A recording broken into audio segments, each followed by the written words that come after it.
I have with me in our studios Ms. Nandini Diaz. Now, for all of you viewers who are joining us on this broadcast and are from Mumbai, you know the kind of hassles there are with regards to commute, the fact that this is a very, very busy city and, you know, the public train system, all of that during the peak hour is cramped.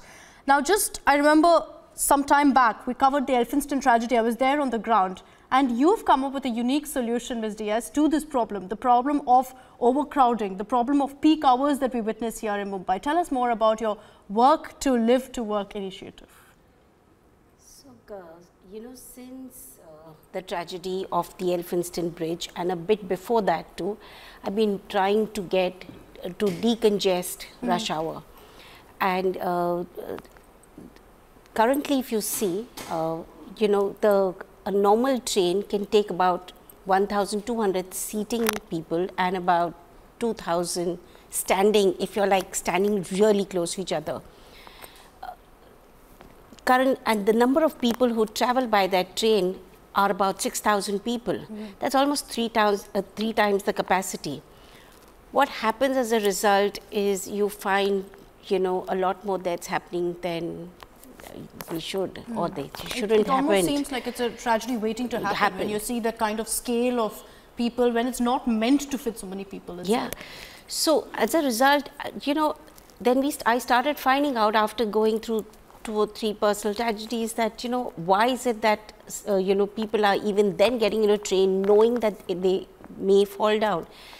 And it showed me that, you know, a lot of it is because they are trying to get to their workplace at that stipulated hour. And I think almost all workplaces in Mumbai, for whatever reasons, for legacy reasons, are starting at 9:30. And if you are late and you don't get to that attendance register, most of the companies, many companies actually cut your salary. And so people are so worried that their salaries are going to go down that, you know, despite knowing that it's dangerous, that it's hazardous, they just get into the train and then mishaps happen. So the whole initiative that I started off, which is Work to Live to Work, was in a way to help, you know, make CEOs aware that some of their policies are actually detrimental to their staff and they're forcing people and they're forcing their staff to take steps which are not good. So have you found a solution to this as well? Yes. So what we have started looking at is to get people to adopt flexi timing.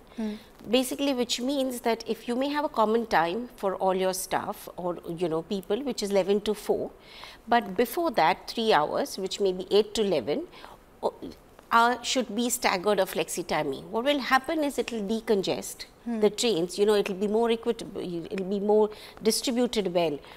And you will find, you know, roads empty, trains, it's comfortable. 11 to 4 can be common, and then obviously the next 3 hours people will go at different timing back. So that the idea of flexi timing and staggered timing is what I'm trying to impress upon all the CEOs of the company. And you know, hopefully they're listening, hopefully they will look at this as a solution. So there's a lot of progress in the last 1 year. So in the last 1 year we met the top 100 corporate houses, all the big guys, the Tatas, Mahindra, Birla, L&T, Financial, everybody. So there's a lot of awareness that is, you know, already in place. There's a lot of people who've actually adopted it. I think that people appreciate that you're trying to decongest. So there were companies before that who were into flexi timing, but more the flexi timing was for talent management, not so much as decongesting rush hour. I think they've started appreciating the need for Mumbai to decongest and that they need to contribute to the whole activity too. And I think with every city, honestly, seeing the kind of growth that it's seeing, many cities could be headed the Mumbai way, and the need of the hour possibly is to implement more solutions like what Ms. Diaz is also presenting to these companies. Thank you so much for joining us here on this broadcast, Ms. Diaz. I want to take this across to Sakal. She's got one more guest with her.